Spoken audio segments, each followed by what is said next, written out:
Yeah. And this? Yep. Okay, and what about? Yes, absolutely. Yes. Yeah. Okay, cool.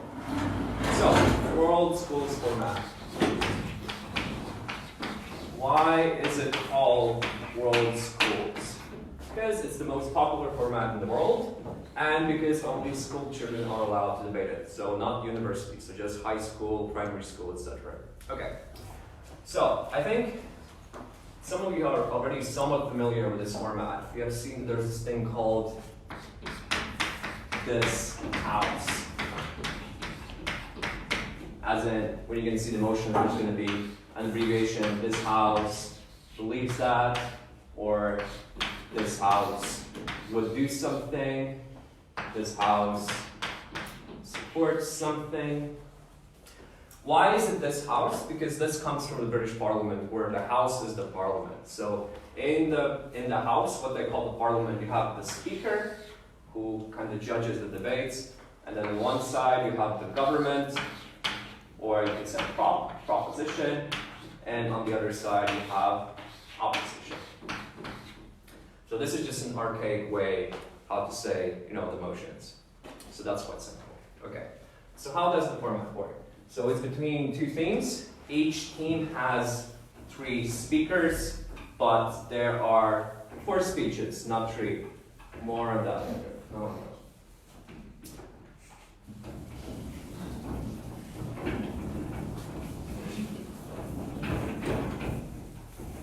Okay, good. So, proposition side, opposition side, we have, 3 people in each.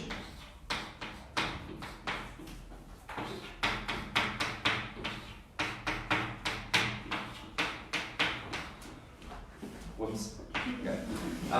So, there are 3 speeches on each side, so there's going to be first proposition speaker, second proposition speaker, third proposition speaker. Same for the opposition. However, there is this thing called the reply speeches, which can either be given either by the first or second speaker of either proposition or opposition, and can never be given by the third speaker from opposition or proposition. Okay, so either these 2 can give from here to here. So there's going to be at least one person in both themes who are going to give 2 not 1 speeches. Okay, so usually the format is that each of the first 3 speeches is 8 minutes long, and the reply speech is 4 minutes long.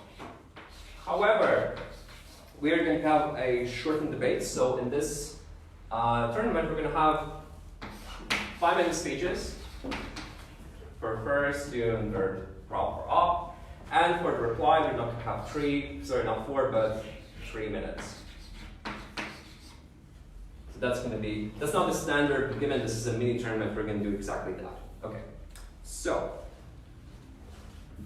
another thing that's quite peculiar for the World Schools format is a thing called points of information. Oh no, okay. Or some people just call them POIs. That's a shorthand of points of information. What a point of information basically is, when someone from your opposite side, so if I'm from opposition, if either one of these people speak, I have the possibility to ask a question, or give a snarky remark, or whatever. So how does it work? So again, if there are 8 or so minute speeches, so these are all the minutes, the first and the last minute are protected. And by that, we mean that in the first minute of that speaker speaking, you cannot give a point of information, and in the last minute, you cannot do that. You can only ask points of information in the middle. So if it's a 5-minute speech, so first minute you cannot, after first minute you can. When it hits 4 minutes, no more points of information. Okay? That is not allowed. So what is a point of information? So basically you just stand up and you say, dear sir, dear madam, point of information, or on that question, right? You signal that you want to give a point of information. And the person who's speaking, they have the option to either accept the point of information or to reject it. If they reject the point of information, you cannot ask that question. You just sit down, okay? But if they do give you the chance to ask that question or give that remark, you have up to 15 seconds to ask that question or remark.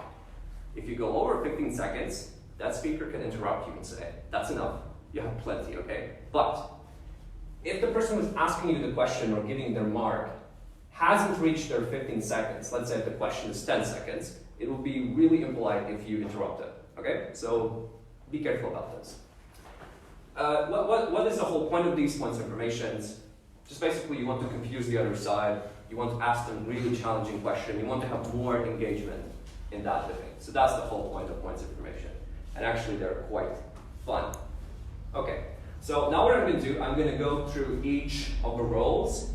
So first speaker, second speaker, third speaker, so replies, and explain what specifically do you need to have in each of those respective speeches. So what is the role of the speakers? Because they're not the same. They're actually quite different. Okay.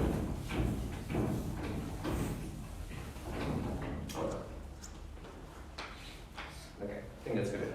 So, first speaker from proposition.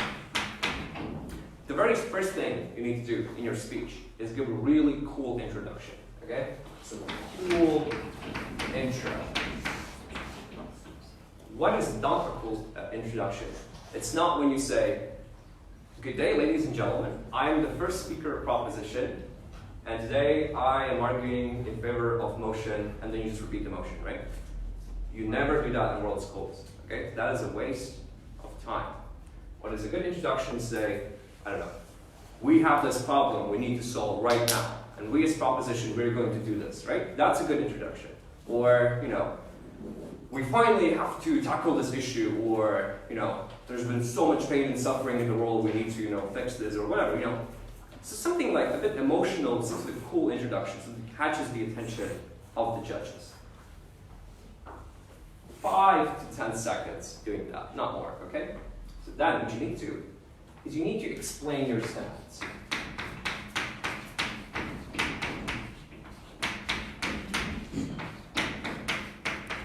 Or sometimes you can even call it a model.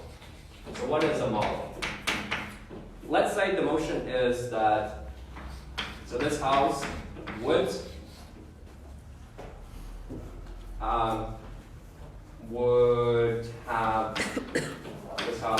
have free higher education.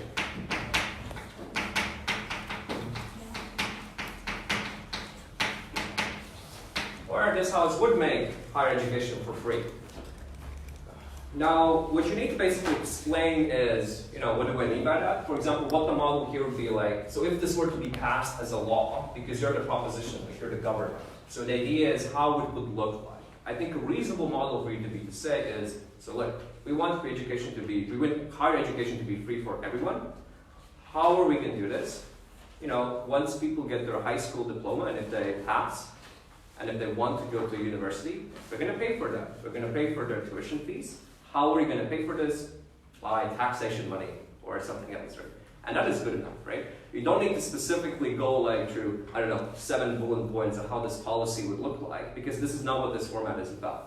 But it's crucial that you, right from the start, both the judge and the opposition know exactly, you know, how all of this is going to look like, okay? Because this is going to reduce the possibility of many instances of confusion, which is going to make the judge really angry, and that's something you do not want to do, okay?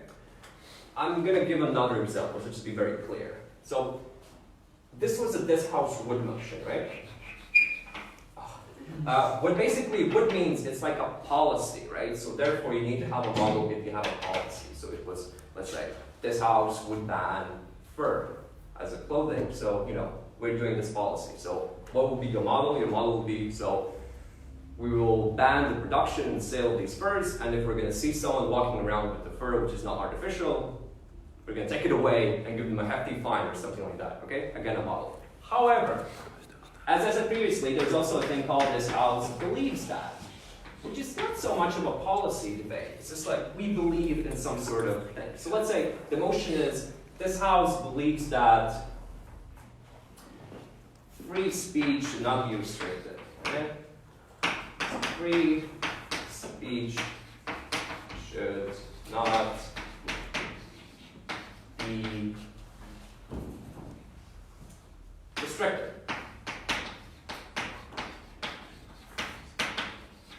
All you need here is only have a policy, right? Because this is basically you believe that this should happen. Like you believe this is a good idea. You're not making a policy out of that. So therefore, your stance right after the cool introduction would be to say, we believe people should be able to say whatever they want, and there should be no laws that say, you know, oh, you cannot say that, or if you say that, you're going to be punished. And that's it. That's a good enough stance, right? That's all you need to do. Okay, so that was the explaining your stance or model. So next thing you need to have is, broadly speaking, 2 or 3 arguments in the first proposition state. Now, given that this is a 5-minute tournament, most likely I would expect you to give 2 arguments, because you know arguments cost time, and if you make lots of them, most likely they're not going to be that good.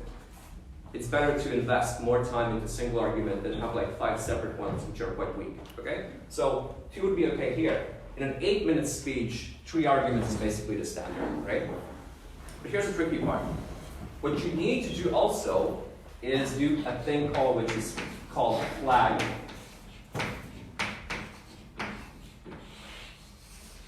What flagging basically means, you tell us what are the names of these arguments. So for example, if I was first proposition speaker, I had the cool intro, I explained my model on, let's say, the free education motion, I would say, Mr. Speaker, we're going to have a 4-point case from team proposition. Firstly, I'm going to explain why this is a human right. Secondly, I'm going to explain why this is going to alleviate poverty. Thirdly, I'm going to explain how this will increase innovation. And our second speaker is going to talk about why this will decrease social inequality or something like that, right? Just explain what are you going to talk about. This is really crucial because if you tell in the beginning what kind of arguments you will have in your speech, there's going to be no confusion, right? The judge is going to be like, okay, so you explained your first argument, why this is human right. Now I expect you to talk about the poverty point, right? That is a good stance. That is a good thing if you have that, okay? It's just clean, right? Also makes you look professional. After that, just develop your arguments, use a sexy formula, whatever. In the end, have a cool outro.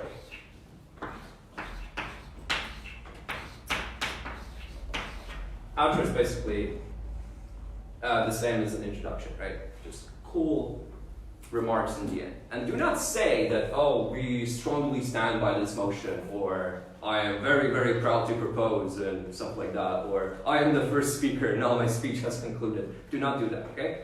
A cool outro, for example, for that higher education debate would be to say, team proposition, recognize this is human right, and we give it to people. We give it to people something that they deserve, or something else.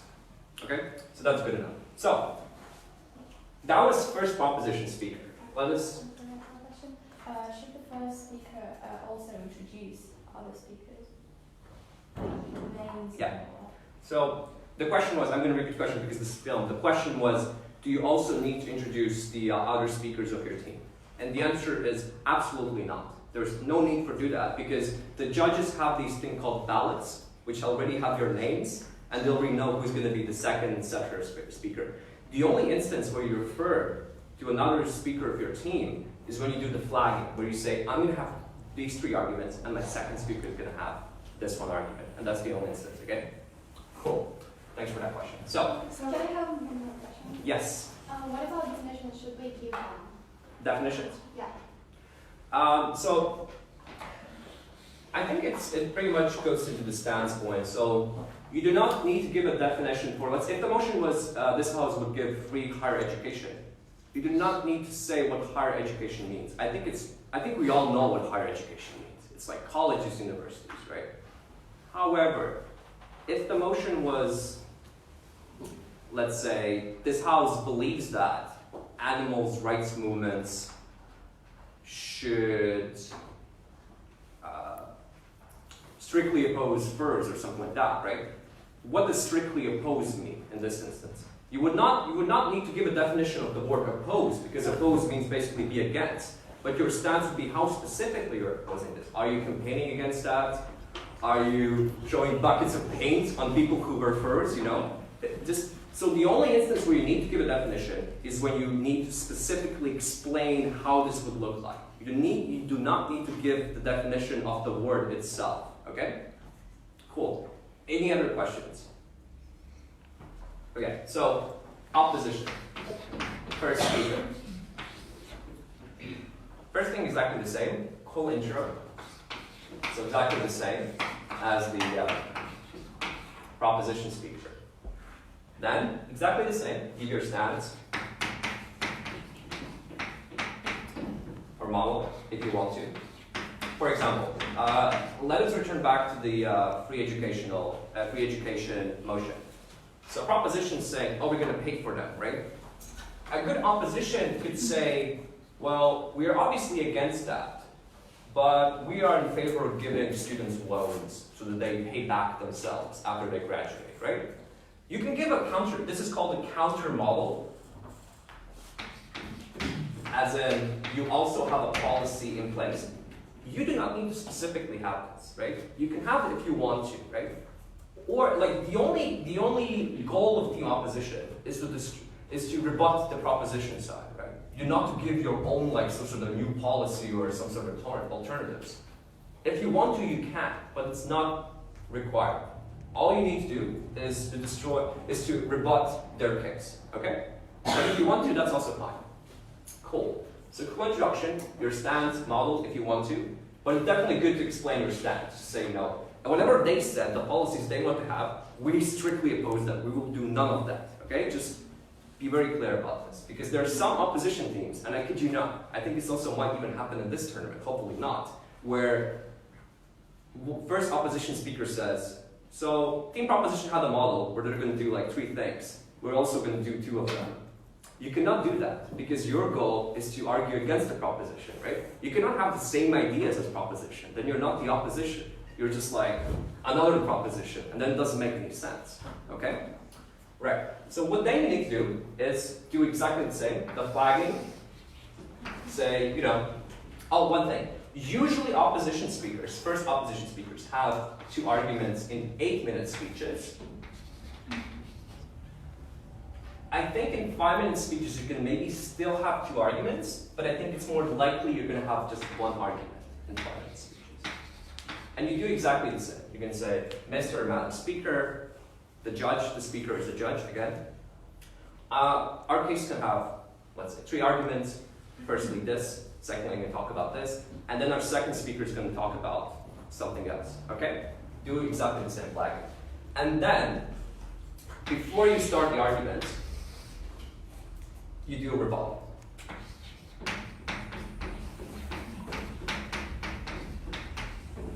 Basically, you give responses to the arguments given by proposition.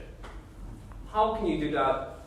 Whatever style fits best to you, you can do that. What some people do, they're like, their first argument was this, our response is this. Their second argument was this, our response is this. Or you can say, you know, they had this one main idea, which is like, you know, first and second argument kind of combined together. I'm going to rebut that. It doesn't matter. As long as you attack their ideas, that is good enough, right? Time-wise, if this is an 8-minute speech, I would advise to spend not more than 2.5 minutes on rebuttal. And given that this is a 5-minute tournament, so this is for 8 minutes, if it's a 5-minute tournament, I would advise to spend maximum of 2 minutes for rebuttal. Because you also need to explain your own arguments after rebuttal. It's not good enough for you just to rebut everything that they said, okay? So once you have done with rebuttal, give your 1 or 2 arguments. So exactly the same, your 2 or 1 arguments. And in the end, cool outro, right? hope that's clear enough. But are there any questions? So it's almost like exactly the same as first proposition speaker. The only difference is you have to give rebuttal. Yeah? Cool. Now let's go to the second speakers from both prop and op. And they actually have exactly the same roles. There's absolutely no difference between both of them. So these are the first speakers. Now let's talk about what the second speakers need to do. What do you think is the very first thing you need to do? A cool intro. Yes, exactly. Cool intro. And then honestly, you can do whatever you want. You have absolute freedom. The only requirement you need to have is, remember, your first speaker said, my second speaker is going to talk about that argument, right? So, you know, your own argument, you will need to have that in your speech. So your own argument, okay? So there are many different styles of doing a second speaker. I'm going to give you my favorite one, which I think that the second speaker needs to do only 3 things in their speech. One would be giving your own argument, obviously. The other one is defending your first speaker.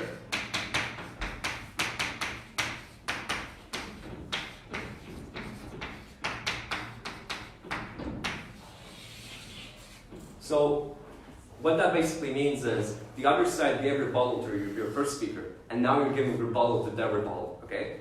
You need to defend your first speaker. If you see that the opposition team was really strong at rebutting one particular point, you need to defend that. You cannot leave that lasting, okay? You need to defend your first speaker. The third thing is obviously, you know, attacking their case or rebut their case. You rebut what the, so if you are second proposition speaker, you're going to rebut the arguments from the first opposition speaker. If you are second opposition speaker, you are going to rebut the new argument coming from the second proposition speaker. Okay? Cool. That's basically all that the second speaker needs to do. And also one thing. Cool outro. Okay? That's basically it. So the question is like, in what sequence you need to do these things, that's completely up to you. Any combination of, let's say, doing this first, doing that first is completely fine. As long, again, this is the key requirement you need to have. This is also a key requirement you need to have, attacking them. If you don't have time to defend your first speaker, or let's say if the opposing team is quite weak in rebuttal, then probably you will not need to spend as much time on defending your first speaker. You can probably omit this if you want, okay? The second speaker is quite flexible in what they have to do. Okay, so before we go to the third speakers, any questions about second speakers? So there's only one argument for second speakers? Yeah, that is the norm. You might have 2, but they will be quite strange. Okay, one is, so it's 1, it's not 0, it's not 2, it's usually just 1. In 99% of the cases, it's 1 argument. Okay? Any other questions? Cool. So let's talk about the third speakers, which is, again, exactly the same for both sides. So third speeches. I think the most simplest way how to summarize what a third speaker has to do is rebuttal machine. Okay?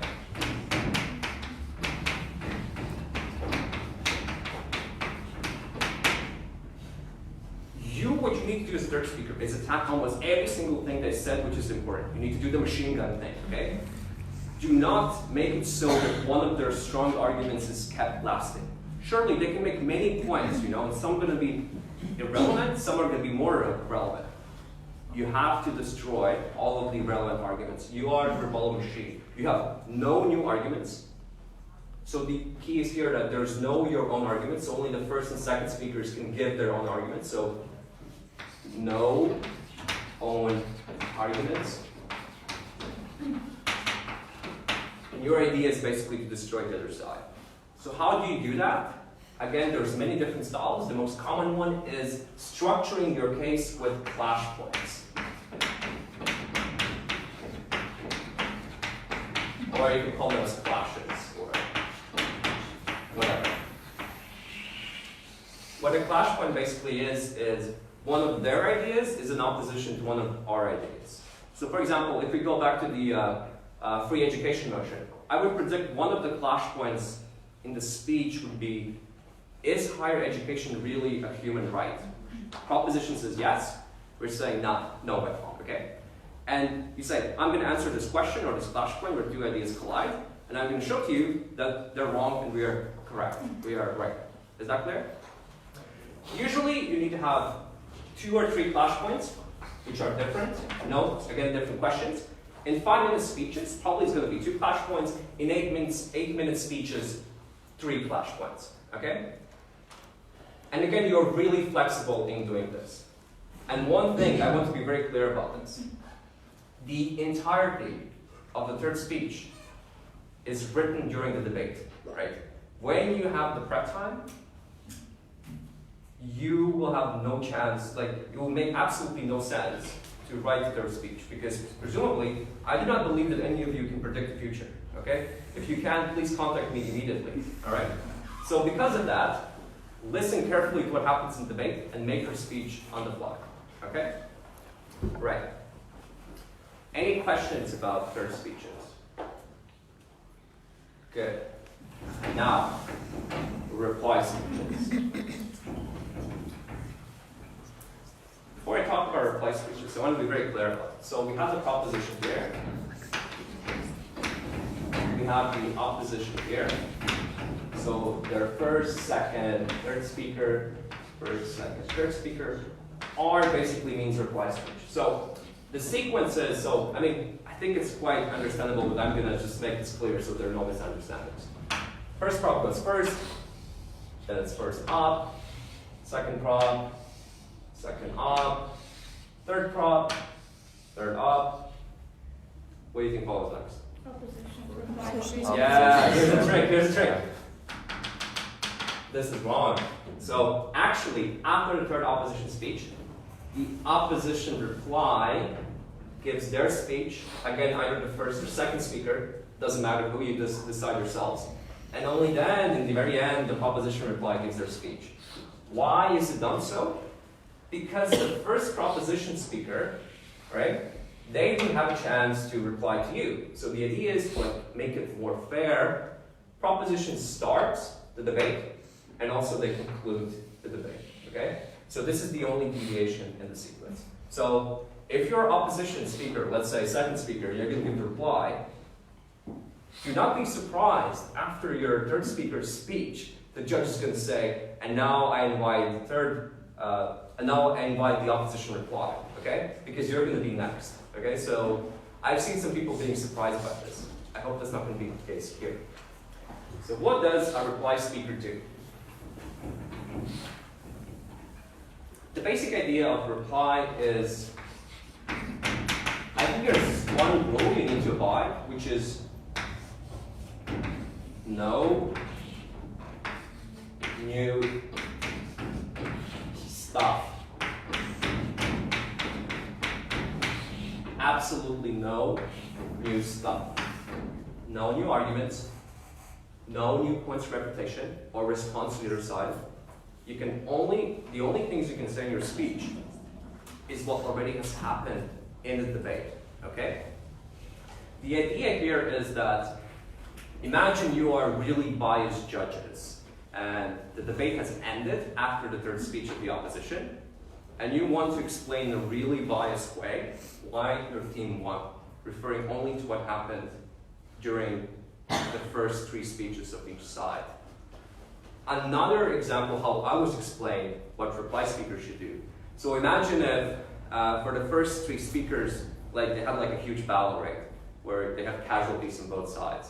So the role of reply speakers is in the end to count the numbers of bodies or whatever, the casualties. They're doing the counting, right? They're not doing the shooting or stabbing, whatever.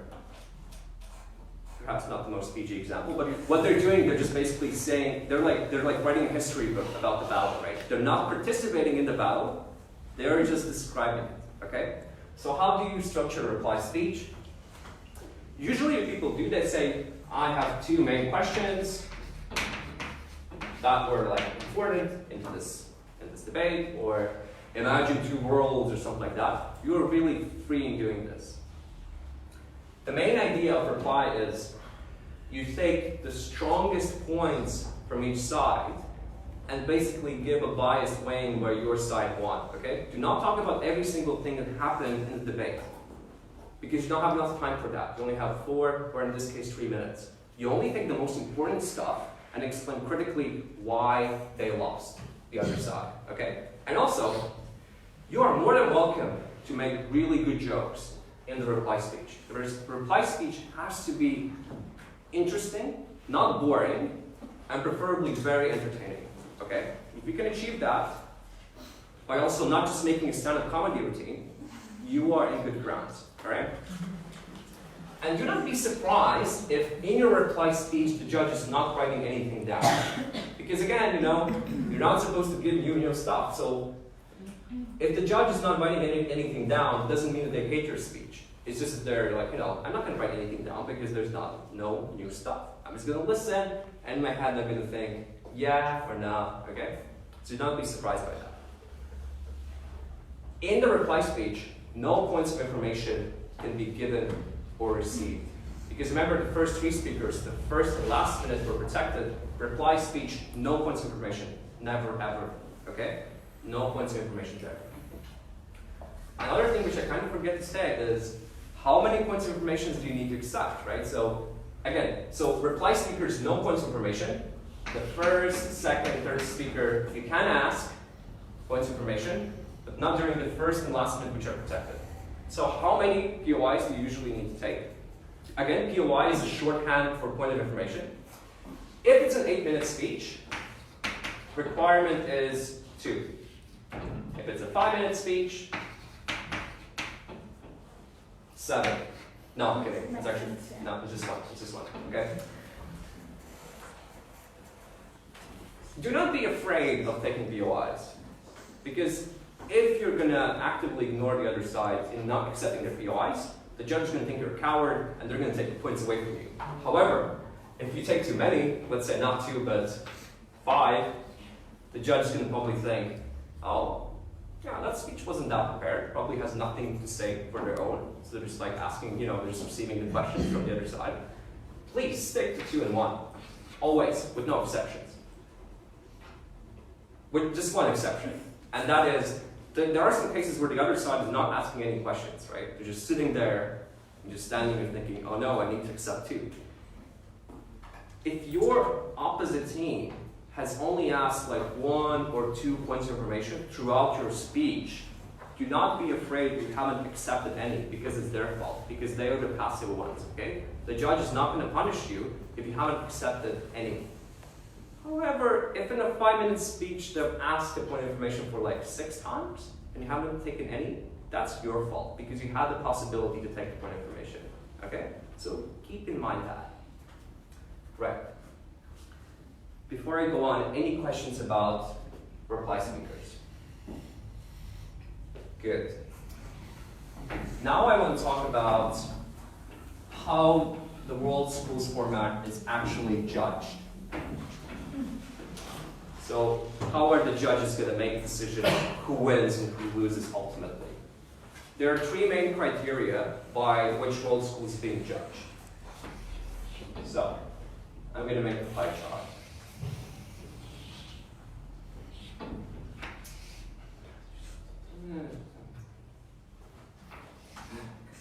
Yeah. Okay, so this is 40%. This also is 40%. And this should be 20%. Okay? So, 3 main criteria are content,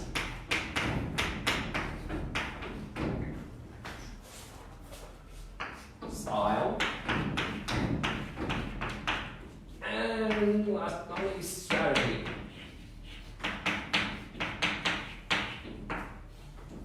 So, I will briefly go through all of them. What is style? Style is basically how good of a public speaker you are. So if you speak too fast or too quietly, if you do this a lot with your hands, right? That's not persuasive. That's not good public speaking. If you swear, if you, just like kind of like stutter a lot, or if you do a lot, or you have like really long pauses, that's not persuasive public speech. So what's how measured? How good of a public speaker you are. So like public.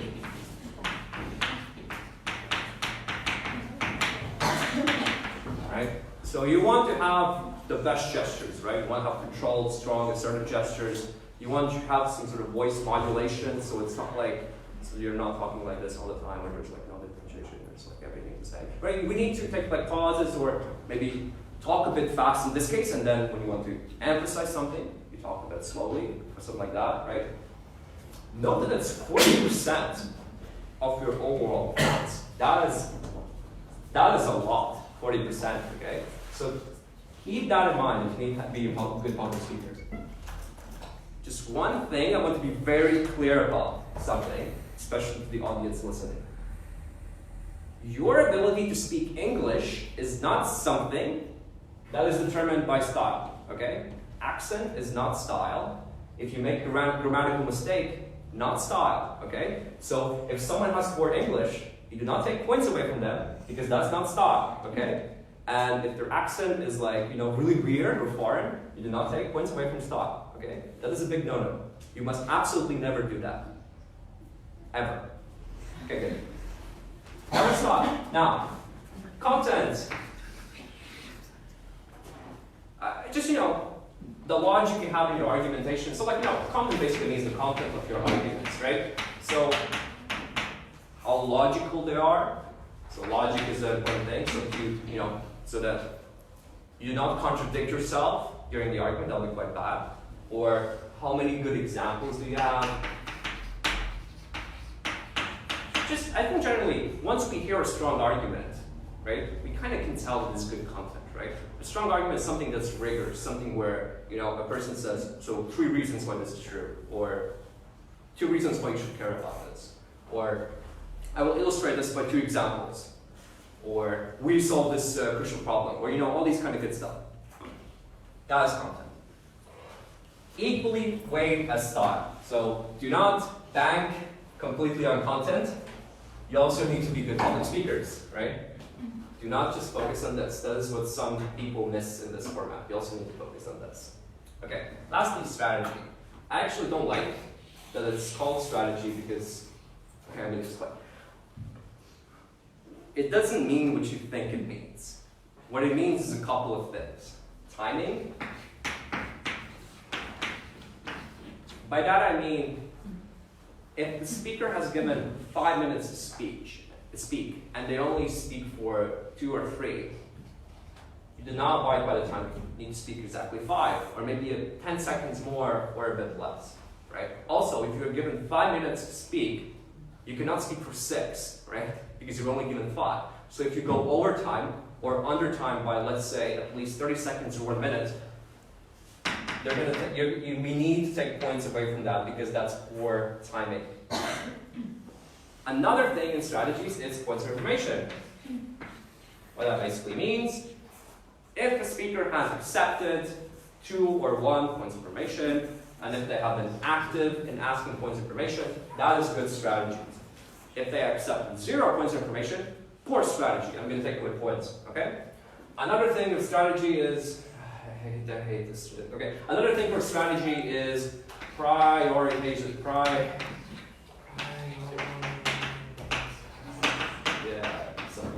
You prioritize stuff. So what that means is, so let's say in your speech you have 3 arguments, and you put the strongest one as your last argument.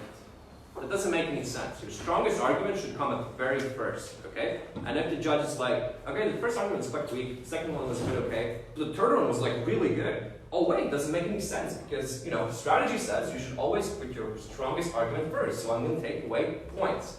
So the beauty in this is, although the content of that argument was like really good, you're going to have like points here, you're going to lose points here if you do not prioritize it. You're going to lose points if you do not put that argument as, number 1.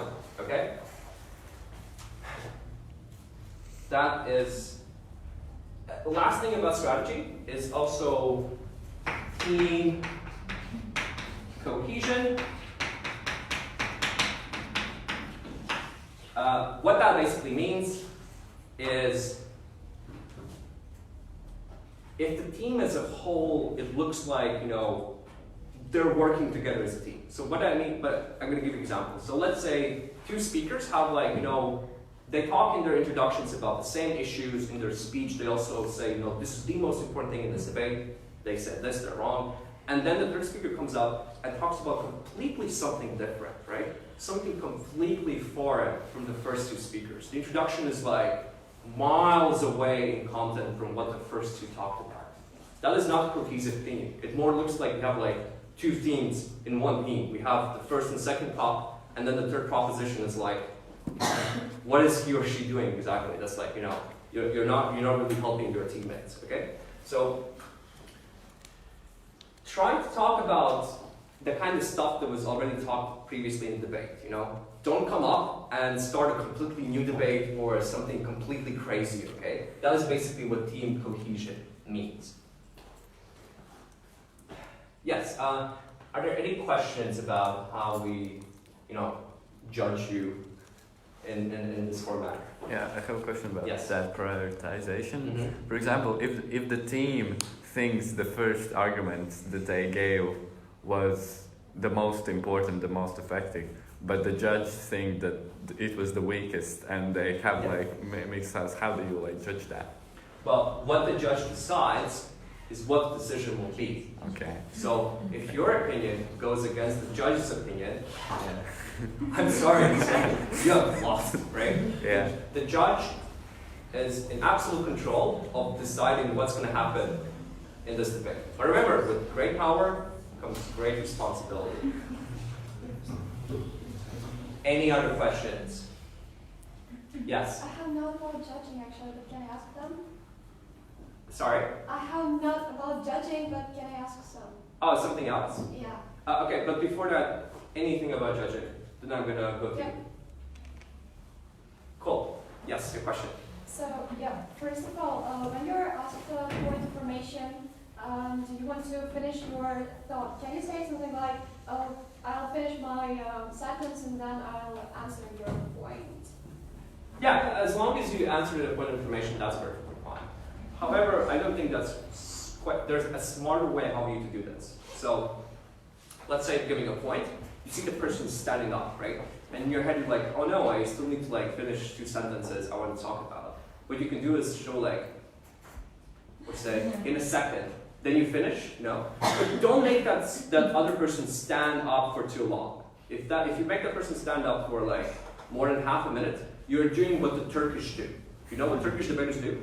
They make you stand up for like the vast majority of the speech. They completely ignore you, right? You're just basically standing up there, it's like point information, and they completely ignore you. And then out of the blue, once you're like, okay, I'm gonna sit down, I've been standing here for 2 minutes, they're like, yes, please, right? Do not do as the Turkish do, okay? We're better at that. Another thing you can do is, if the point of information is particularly strong, you know, sometimes other team can make really nasty points of information.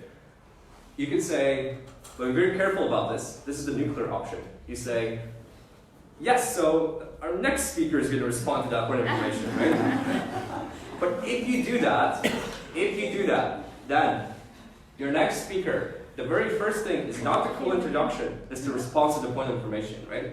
Because if you don't do that, if your next speaker actually does not respond to the point of information, they're going to take away points of strategy from both of you, right? From you, because you, well, not you personally, I mean generally, right? From you as a speaker, and also the speaker who like you burden on answering the point of information, right? So be very careful about that. Yeah, so I think I have gone through, what we've done in this workshop, so we've gone through the sequence of, you know, which speaker goes in what order, what each specific speaker has to do, and also in judging, you know, how do we judge this whole thing in the end? I did forget something. Okay, so there are two types of motions that are given in World Schools format. Those are prepared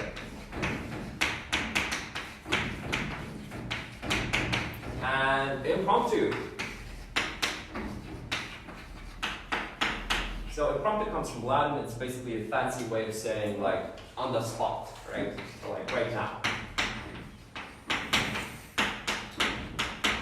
The prepared motions are the kind of of motions where, let's say a month or 2 weeks before the tournament, they give you the motion, and you can ask people for help, you can do some Googling, right? You can come together as a team and create your cases. Impromptu motions, what this whole tournament is going to be about. You have given a specific amount of time. In this case, it's half an hour. I believe so. So you will be given a motion, and then 30 minutes, and in those 30 minutes, you will make your case, right? So on the spot. No Googling in impromptu. No Googling, no internet, okay? You cannot Google stuff. No asking other people as well. So you cannot like go to, I don't know, your coach or teacher and ask like, so what should I talk about? You cannot like go to like, I don't know, the strongest team from your school and say, hey guys, can you maybe give me like one argument, you know? You cannot do that, okay? The only instance where you can ask questions is to the chief adjudicators. The chief adjudicators are the people who are going to announce the motion, right? If you do not understand what the motion is about, ask the people who announce the motion immediately, okay? And they're going to explain what that motion means. Because it is better to ask and be sure than, to go into debate and after the first 10 or so seconds understand that actually this is not what this whole motion was about. We have lost not only our points, but also the judge has lost their time. The other team has lost their time, right? If you're confused about the motion, ask the judges.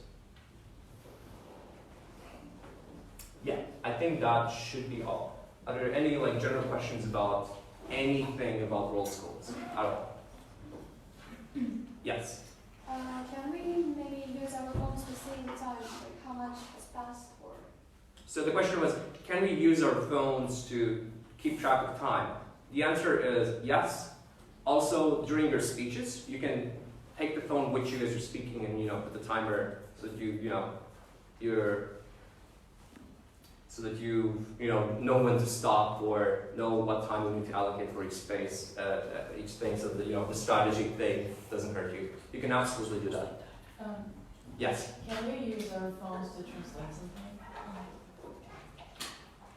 Like, it's Google Translate. It's so good. So the question was, can we use our phones to translate a specific word or words we don't understand? The answer is absolutely not, because then you would be using the internet, which is against rules. Again, if you do not know how to say a specific thing in English, ask the judges, okay? Or just bring a dictionary with you next time. I'm sorry, but these are the rules. No internet, right?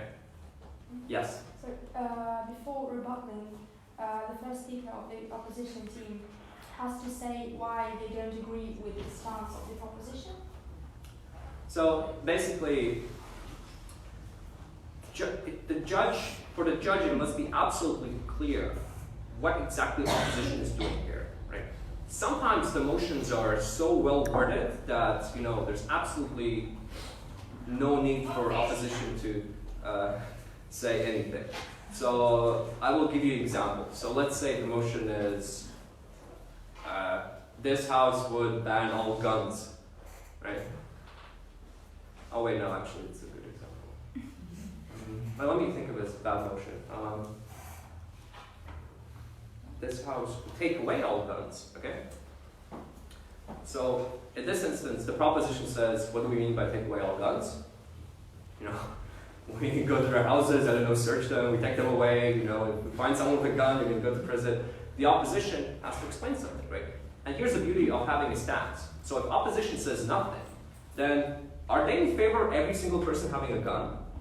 I don't know, because opposition didn't say anything. A reasonable opposition would say, look, we are against taking away the guns of these people who, have passed the tests of sanity and other background checks to have the guns. They're responsible gun owners. They'll keep their guns. But obviously, we are in favor of some regulations. We're not going to give guns to children or everyone, right? We're just saying, we're not giving guns to everyone, but just a specific group of people who have background checks, right? So just in this case, you need to make that stance, right? In other cases where it's absolutely clear that, again, there's no rules you can always abide to. Just follow your intuition. And if you're wrong, then, well, oh well. I will take one more question. That's going to be the last one. So, okay, 2 last questions. Yes. Yeah. I don't know how many people know about logical fallacies here, but I have a question. Is it considered a mistake to call out a logical fallacy? No, Okay. no. it's It is not. a good thing. Okay. If you see that the other side is using a slippery slope or a false dilemma, say that in your rebuttal, right? Say Okay. absolutely illogical by the other side. They just made a false dilemma, and then explain why it's a false dilemma. Okay. And you have done good. That's actually quite good. You need to call them out if they have made a logical fallacy.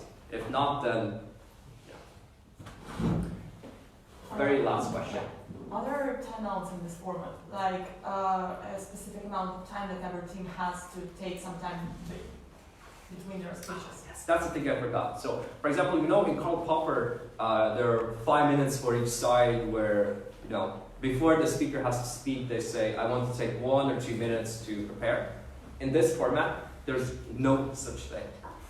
After the first proposition speaker, when the judge says, first opposition, you go next, you go next. You cannot say, I will take 1 minute time to prepare my case. If you are the third speaker, you cannot say, yes, I will use all of my 5 minutes to write my case. No. There are no 5 minutes. There are exactly 0 minutes you can use to prep, okay? So, no such thing. Absolutely no such thing, okay?